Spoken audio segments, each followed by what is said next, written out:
What if I told you there were 3 things you could do that would dramatically change the way you think about prayer? You want to find out how?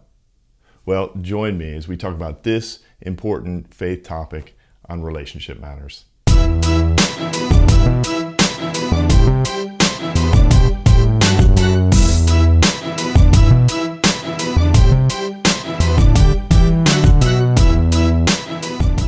Welcome to Relationship Matters. Here we're going to cover topics that affect all of the areas of our lives. We're going to talk about our faith, our family, our friends. We're going to talk about our work, our marriages, our kids. Because the reality is relationships matter, period. And when we improve one relationship, we're actually improving our lives. And so over the course of the next 3 weeks, what I want to talk about is an issue of faith. I want to talk about how prayer matters in our life. And prayer is challenging, but if we can encourage our prayer life, if we can learn to grow in our understanding of prayer and engagement of God, I think that's going to dramatically affect all the relationships that we have in our life. So let's talk about the first one today. First of all, I want to just ask you, what's your experience been like in prayer? For me, I know that it's been challenging. I know that it isn't easy. It's difficult because it's not natural. We live such busy lives that it's hard to find ways to fit prayer in when we're always constantly on the go. But this is a bad format for us to understand prayer from. Let me give you an example.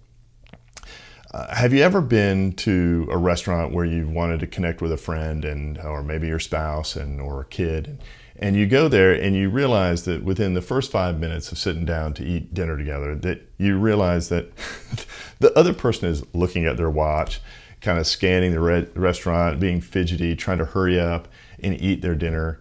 You recognize right from the very beginning that this person is rushed and they're trying to get through this event with you. They don't have the space or bandwidth or time to really invest and connect in you. And so what happens is that it transforms our relationship from something very positive to something very negative. And so what typically happens is you as you're trying to connect, you go from listening to someone to trying to impress that person. You go from telling stories to trying to find the best sound bites to grab their attention.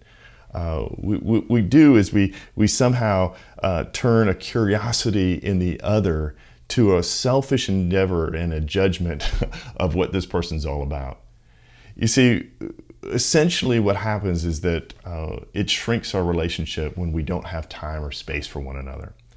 And I think if we're going to develop a relationship with God, we need to create space in our life with Him. And I think that space that we create is prayer. When we try to encounter Him in the small moments of our lives, we try to cram our relationship in all these little small moments. It's like going through the drive-through window to pick up fast food. We get to this little speaker that it can barely hear us. We yell out our order, and then comes back. Usually there's something wrong. And typically we do this with God. We come up to this little speaker. We can't get outside of our car to go in and have a true encounter with Him. We can't stop our lives. So we try to throw out these little prayers for blessings in our life.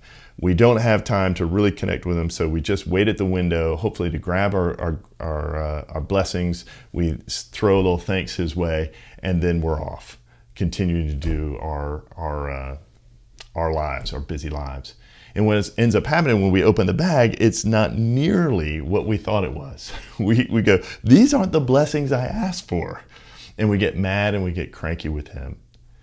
You see, I think what happens when we turn our encounter with God into a fast food service where we're trying to go through the drive-through with Him and throwing our prayers to Him, hoping He'll give us the right blessings, is that it does the same thing that happens when we don't have time for friendship. It shrinks our relationship with God. We go from listening to these grand stories that He wants to tell us about grace and about life, to shrinking them down to give me the soundbite of inspiration. We go from thinking about, hey, there's this unbelievable storytelling that I want to tell you and God wants to tell us about our lives and about what's going on, to trying to figure out, okay, what are we going to get for this little bit of inspiration today? We move from curiosity about his work into judgment that he isn't working hard enough on our behalf. We move from listening to God's passionate love for us to just trying to impress him with the little things that we do. And all of this is probably not a particularly pleasing experience for God. And I know it's not for us because I've tried this way of praying and it doesn't work. The reality is that we need to learn to carve out space in our life if we're going to dramatically improve our prayer. Now, I know what you're saying. Already you're going, my life is too busy. I don't have time to this. We can't add. And what I'm saying is we're not adding something to our life. We're actually integrating something into our already busy life. What I think that we need to do in order to create space to pray is use the word no. I think no is one of the most powerful words that we have in the English language, and we don't use it often enough to create space in our lives to pray and reflect with God, to let him into our lives and to create an encounter rather than a drive-through window. Let me give you just a few examples where I think this can happen in our life, and if you try it, I think you'll experience something dramatically different when it comes to prayer. Think about your commute. All of us have some commute to work, probably, unless you work from home. Then your commute is from the bedroom to the office, which may not work in this case. But if you have a 10-minute commute, an hour commute, it doesn't matter. What I would encourage you to do is say no to the radio and say no to this idea of someone else putting their agenda on you, to turning that off and beginning to pray through your day, to reflect about being an ambassador in the workplace and trying to think, how am I going to represent you in the areas of conflict, in the areas of business, or whatever it is that you do. And then when you come home, to, again, turn off the radio and stop getting fired up about the task of driving home as fast as you can and getting in the right lane, but simply to give space as you're driving home to reflect on all the things that happened and speak back to God. Reflect, what was it like? Where did you fail? Where did you win? What were those things going on in your life that you're still dealing with? As you do that, you're going to be able to lay those things down, and as a result, you're going to come home a better person.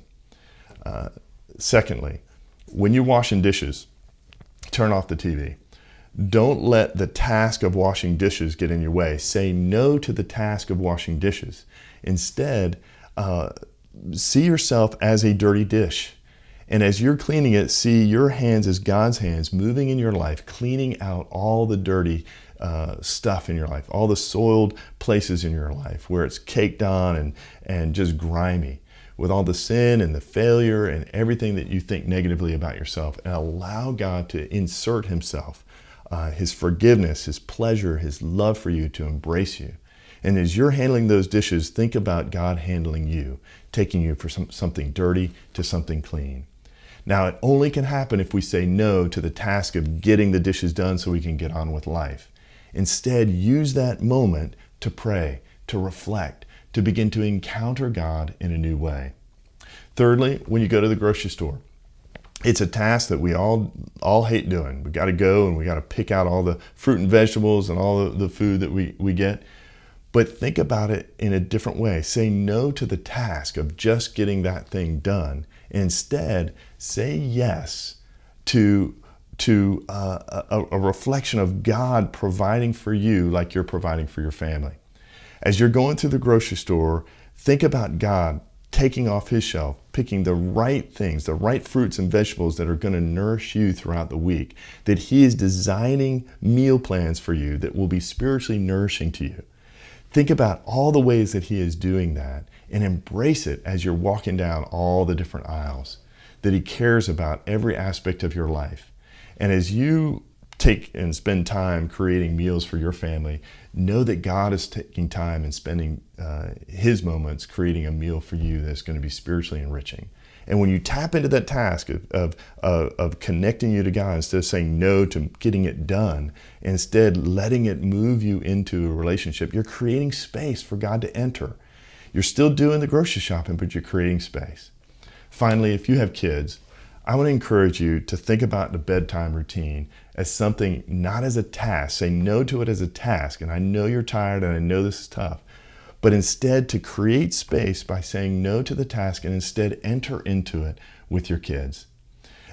Think about this as an encounter with God. When you pray over your kids, don't just pray over them and make sure they try to cram something in their life that they need of moral value, okay? We don't need any of that.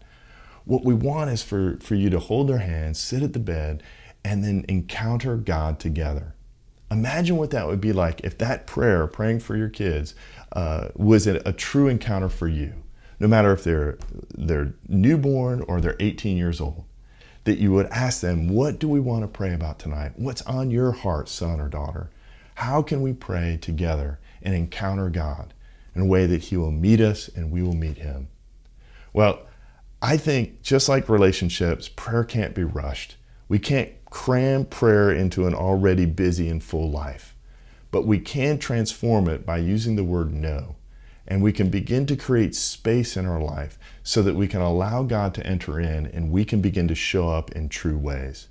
So if you are interested in trying one of the suggestions I gave you, or if you want to try one of your own, please send it in the comments below. Tell us how it's going. Let me know because I'm interested. If you have an idea for another topic that you think we should cover, let me know about that too. I'm totally want to learn from you, and so I hope this has been helpful.